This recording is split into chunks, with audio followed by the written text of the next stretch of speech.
Hello my dear students, class 9th students, how are you all? I hope all of you are in good situation. Dear students, today we are just going to start chapter 2. The name of the chapter is Force and Laws of Motion. Dear students, till now we have we have completed chapter 1, the name of the chapter Motion.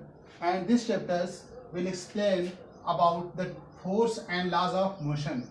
Laws of motion given by Newton we will describe in detail, but force and laws of motions you will learn these chapters very well. So dear students, let us start. What is force? Everybody knows you have to do a lot of work in your daily routine, and you have to do a lot of work in your nearby, where are you living. So every day you have to apply force on body. Without force you can't do any work. Okay? So force is the first essential condition to apply on the body to change the position of the body. So dear students, as you know that force is the first requirement. So dear students, know what is the force. You have learned that the force is generally regarded as the normal pushing or pulling. Normal push or pull on a body is termed as force. Push or pull on a body, pushing or pulling on a body is known as the force. Okay, push खींचना, push खींचना, pull ठेलना, that is the known as the force. So force is the just pushing या pulling is known as the force. But here students, you have to know the force and laws of motion. So today we will concentrate about the terms force. Let us describe the force in detail. So dear students, as you know that force is invisible things. We can't see the force, okay, but it can be measured, it can be judged by seeing the effects on the body. If we apply on the force on the body, we can see the various change taking place after applying the force on that. ठीक है, तो जितने भी effects हमको देखने को मिलते हैं, जो परिवर्तन देखने को मिलते हैं, उस बेसिस पे हम कह सकते हैं कि इसमें फोर्स लग रहा है, फोर्स इस पे हो रहा है. तो हम ये नहीं कह सकते जनरली, क्योंकि फोर्स विजिबल थिंग्स नहीं है, we can't see the force. और you know that the force is a vector quantity, because first of all we must be assure कि in which directions we want to push और pull the things या body, it should be cleared before applying the force. So effects of force, यानी force के प्रभाव कौन कौन से होंगे, let us discuss in detail about that. A force can not be seen. Just I have told you कि force को हम लोग देख नहीं सकते, ठीक है. A force can be judged only by the effects which it can produce in various bodies around us. A force can produce the following effects. अब उस इफेक्ट्स की बात करता हूँ, वो प्रभाव जो फोर्स के लगने से बॉडी में आता है, चेंजेस, उस पर डिस्कस करते हैं. ठीक है, पहला देखिए क्या है. First is that a force can move a stationary body. यानी कोई स्टेशनरी है, रुकी हुई बॉडी है, जैसे कोई बॉल वॉल ग्राउंड पे पड़ा हुआ है, उस पर आप फोर्स लगाते हो. जैसे ये मैं इसको अभी स्टेशनरी पे रख लेता हूँ, ठीक है, इसे मैंने फोर्स लगाया तो इट टेंड्स टू मूव. तो force can move a stationary body, यानी कोई बॉडी रुकी हुई है, पड़ी हुई है, उस पर हम लोग फोर्स लगाते हैं तो start to move. Next is here a force can stop a moving body. A force can stop. Here you are looking the words that is can. ठीक है, इन इंग्लिश में आपने देखा होगा कि जो कैन वर्ड यूज हुआ है, दैट इज द पॉसिबिलिटी. ये पॉसिबिलिटी बता रहा है कि जरूरी नहीं कि आप फोर्स लगाओगे तो वो बॉडी मूव करना शुरू ही कर दे. जैसे इस पर तो मैंने फोर्स लगाया तो ये तो चलना शुरू कर दिया, ऐसे हिल रही है, ठीक है, या ये, ठीक है, या हैवी बॉडी को, ऑब्जेक्ट को भी मैंने पोजीशन चेंज करके, ये पत्थर है, मैं इसको ऐसे वैसे हिला सकता हूँ, इसको मूवमेंट करा सकता हूँ, फेंक सकता हूँ with the help of force.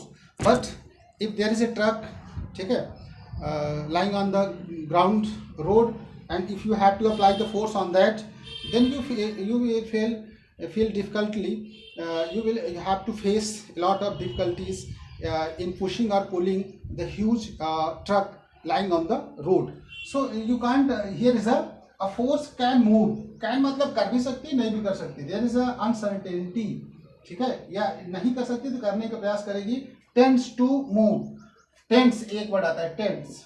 Tends का मतलब होता है कि उसकी ओर अग्रसर रहेगी, प्रयास जारी रहेगा। तो force can move a stationary body, a force can stop a moving body. ठीक है, कोई बॉडी स्पीड में है, उस पर मैंने फोर्स लगाया, रुक गई। जैसे बॉल ये इधर से हमारी तरफ आ रही है, ऐसे ऐसे मैंने फोर्स लगाया उसको, ये तुरंत रुक गई। जैसे कोई बॉल ग्राउंड पे आपकी तरफ आ रही है, आपने पैर से लगाया फोर्स, वो बॉल रुक गई। तो ये कह सकते हैं कि force can stop a moving body. Next is here, a force can change the direction of moving body. तो force can change the direction of moving body. Where you see this types of phenomena, generally you can see the phenomena in tennis players. A tennis player apply the force with the help of rackets on the tennis ball, and tennis ball tends to change its direction. या जैसे हम tennis racket से मारते हैं तो वो tennis की ball क्या करती है, डायरेक्शन चेंज करती है। तो ये force can change the direction of moving body. जैसे आपने क्रिकेटर को देखा होगा, क्रिकेटर या batsman hit on the ball, fast moving balls. When comes to the batsman applies the force with the help of bats, and the ball tends to reverse in different directions. ठीक है, next is a force can change the speed of moving body. Force can change the speed of moving body. कोई moving body है, उसका direction change कर सकता है, उसकी speed को चेंज कर सकता है। A force can change the speed of moving body. Already the term you have known it. It is known to you that what is the speed. ठीक है, the speed equal to distance upon time. The rate of change of distance in unit time. The distance covered in unit time is known as the speed. The force can change the speed of moving body. किसी भी moving body की speed को हम लोग change कर सकते हैं, increase कर सकते हैं या डिक्रीज कर सकते हैं। जैसे कोई साइकिल से जा रहा है, फोर्स लगा रहा है पैडल से, ठीक है, और पीछे से किसी ने उसको पुश कर दिया, ठीक है, तो वो क्या करेगा, उसकी स्पीड थोड़ी सी और बढ़ जाएगी। ठीक है, अगर वो अगेंस्ट डायरेक्शन में उसको खींच रहा है, अपोजिट पुल कर रहा है, तो धीरे धीरे उसकी साइकिल की स्पीड क्या हो जाएगी, becomes slower and reduces its speeds. We can say here that a force can change the speed of moving body. Next is a force can change the shape and size of the body. A force can change the shape and size of the body. It's very interesting to know the force which you are applying on the body, it can change the shape and size of the body. जैसे ये आपके पास marker है, ठीक है, इस पर मैं ऐसे फोर्स लगाता हूँ, इस पर मैं फोर्स लगा रहा हूँ, ये इसका शेप साइज आसानी से चेंज नहीं हो रहा है। ठीक है, लेकिन अगर मैं ये छोटा सा पेन लाऊं ऐसे, ये मैंने इस पर फोर्स लगाया और ये पूरा कर्ल घूम गया। ठीक है, तो इसका शेप साइज हमने चेंज कर दिया, पहले ऐसे था, मैंने इसको धनुष जैसे बना दिया ऐसे। ठीक है, तो ये कैसे चेंज हुआ, a force can change the shape and size of the body. लेकिन it's very interesting to know here कि जैसे ही मैंने फोर्स हटाया, एक्सटर्नल फोर्स हटाया, जैसे मैंने देखिए अभी इसको शेप ऐसे बदला था, ठीक है, लेकिन जैसे ही फोर्स रिमूव करता हूँ, ये फिर अपने ओरिजिनल पोजीशन को फिर से अपने regains its original positions after some times. So this is the very interesting to know, force can change the shape and size of the body. और पहली बात तो जब हम फोर्स लगाते हैं तो वो बॉडी आसानी से अपने शेप एंड साइज को चेंज नहीं होने देती है। ठीक है, ये क्यों नहीं होने देती है, डियर स्टूडेंट्स नो इट, ये क्यों नहीं हो रहा है, क्योंकि कोई भी ऑब्जेक्ट है, उस ऑब्जेक्ट का अपना एक मास है। ठीक है, मास है, mass is the content of particles constituents of the matters in which it is content. ठीक है, but due to mass it opposes the change in it, यानी any types of changes will be opposed due to have mass. If any body has its mass, then it will oppose change in it. इसमें जितना भी change होगा उसका विरोध करेगा। ये किस पे डिपेंड करेगा, ये डिपेंड करेगा मास पे। If you make comparison between the mass of these two, so you will find that this body has, this pen has lesser mass in comparison to that marker. So if you apply the force on that same magnitude, it will be changed. But if you apply the same force on that way, so this will be not changed. So according to having the mass in different objects, it will apply the different opposing force on it. which is known as the restoring force, which will that will be discussed in the further video. Yeah, next video I will explain in detail about that. What is the restoring force? What is the storing force? So dear students, now we have discussed about the effects of force. कि force के कौन कौन से effects होते हैं. तो I hope कि all of you are learning very well. So after find out the conclusions about the force, whatever we have discussed so far, let us discuss in detail about that. कि what conclusions you have drawn here. What conclusions about the force? Which types of conclusions you have found out so far? So discuss with me. अब हम force की एक suitable definition निकाल सकते हैं. Push और pull that is the very old definition हो गई है. थोड़ा सा नया निकालें, ठीक है, कुछ नया करते हैं. After seeing the effects of force we can define the force in the following ways. तो force is a just kind of effects. Force is a kind of influence which can be applied on the body, which can set the motion in a stationary body, yeah, tends to set the motion in a stationary object, yeah, change the shape and size of the body, yeah, tends to change the shape and size of the body, yeah, change the direction of the body, yeah, tends to change the direction. एक word आता है tense. Let us know the tends. Tends का मतलब जैसे मैंने एक arrow खींचा इधर, x tends to 0, यानी जो x की वैल्यू है ये 0 की ओर टेंड्स कर रही है. टेंड्स मतलब अग्रसर है, 0 की ओर जा रही है. हुई नहीं है 0, अभी 0 होने का प्रयास कर रही है, 0 की ओर जा रही है. तो ये टेंड्स का मतलब ये होता है. अब फोर्स में जितना कैन यूज किया गया है, कैन इसीलिए पॉसिबिलिटी पे किया गया है. इफेक्ट्स ऑफ फोर्स में आपने देखा है कि कैन का मतलब ये है कि फोर्स जरूरी नहीं है कि सारी चीजें कर ही ले. Now discuss about the terms. There are two types of force. Types of force. अगर types of force की बात करें तो kinds of force की बात करें तो there are two types of force. First is known as the balanced force. Balanced force. और next is a unbalanced force. What is the balanced force? What is the unbalanced force? Let us know. Unbalanced force. ठीक है. तो force दो प्रकार के होते हैं, balanced force और अनबैलेंस्ड फोर्स. तो dear students, know about the terms balanced force. तो मैं डिस्कस करूंगा बैलेंस्ड फोर्स की बात करूंगा, ठीक है. Balanced force. बैलेंस्ड फोर्स जैसे नाम से ही है, बैलेंस्ड का मतलब होता है संतुलित, ठीक है. Balanced. Balanced force if the multiple force are acting on the body and body does not if the sum of the resultant force acting on the body are 0, yeah, different kinds of force acting on the body, if we find out the resultant sum is 0, then we can say that the force is balanced force. If F1 plus F2 plus F3 plus F4 सबको जोड़ लें, अगर resultant निकाल लें और resultant में अगर ये सबका 0 आता है तो हम कह सकते हैं कि फोर्स हमारा जो है that is the balanced force. Late us discuss in detail about that.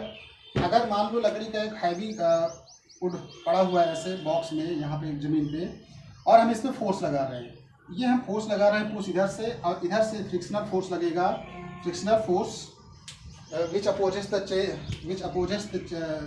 Motion. इधर से हम पुश फोर्स, ठीक है. इधर से फ्रिक्शनल फोर्स लग रहा है, फोर्स ऑफ फ्रिक्शन.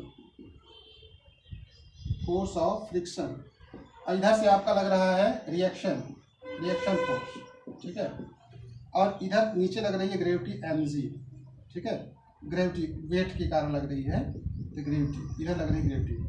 तो देखो ये लकड़ी का एक उल्टा पड़ा हुआ है ऐसे, इसके four force are acting on there, but in stills the body does not move. Body does not start to move. जैसे हम पुश खींच रहे हैं, इसको पुश कर रहे हैं, जैसा लगा रहे हैं, इससे फोर्स इधर से फ्रिक्शनल फोर्स अपोज कर रहा है मोशन का, ठीक है. तो इधर ये दोनों फोर्स एक दूसरे को कैंसिल आउट कर रहे हैं. इधर से जो ये ग्रेविटी नीचे खींच रही है और रिएक्शन ऊपर ग्राउंड फोर्स जो लग रहा है, ये दोनों आपस में कैंसिल आउट कर दे रहे हैं. और नेक्स्ट तो ये बॉडी मूव नहीं कर रही है. Overall the position of the body is stationary, यानी रुकी हुई है बॉडी, ठीक है. स्टॉप है, ये बॉडी स्टेशनरी पोजीशन पे है. तो if the sum of the all force acting on the body is zero, then we can say that there is a balanced force. Balanced force can not produce motion on a stationary body. कोई रुकी हुई body है, उस पर हम balanced force लगाएंगे तो वो मोशन नहीं क्रिएट हो सकता है. But balance force can change the shape and size of the body. जैसे एक बलून को फुला लीजिए, गुब्बारे को, एक फोर्स इधर से लगाइए, ऐसे लगाइए रिवर्स में, ठीक है, अपोजिट डायरेक्शन में, तो वो पहले सर्कुलर टाइप में होगा. गोला अगर है तो वो सीधा आपका हो जाएगा, ओवल शेप में हो जाएगा. ऐसे पुश करोगे तो वो फैलेगा, ठीक है. तो ये ओवल शेप में हो सकता है, लेकिन force stationary object, balance force can not create motion in stationary body. यानी कोई रुकी हुई बॉडी है तो उसमें मोशन क्रिएट नहीं कर सकता है. So that is the balanced force. There is an unbalanced force. What is the unbalanced force? यहाँ एक वर्ड आता है, देखो, unbalanced force. Unbalanced force क्या है? Unbalanced force का सीधा से यही मतलब है कि if the force acting on the body, the resultant sum of the force acting on the body is not zero. अगर वो जीरो नहीं है तो हम कह सकते हैं कि the force is unbalanced force.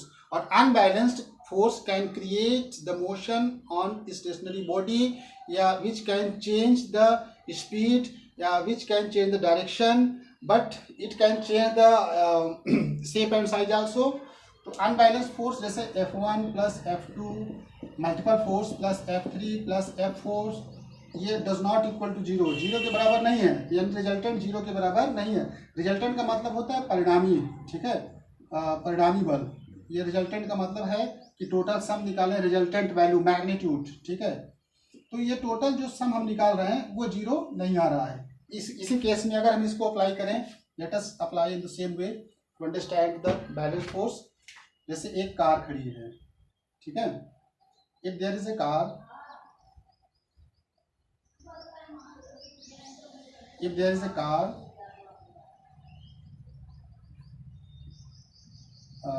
is a car lying on the ground, ठीक है. ये कार मान लो ग्राउंड पे ऐसे खड़ी है आपके पास.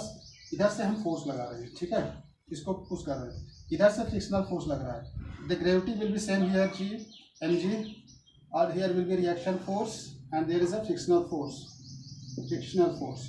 इधर पुश पुल, ठीक है, पुश फोर्स. तो अब आप देखो, कार को आप पुश कर रहे हो तो फिर भी कार नहीं जा रही, क्योंकि इसके टायर और रोड के बीच जो फ्रिक्शनल फोर्स है. Yes students, there is arrangements for better explanation of the unbalanced force. Here I have taken example of the car. The car is lying on the road. Car road पे खड़ी है, ठीक है. अब इधर से हम पुश कर रहे हैं, कार को फोर्स लगा रहे हैं, ठीक है. We are pushing the cars in that way.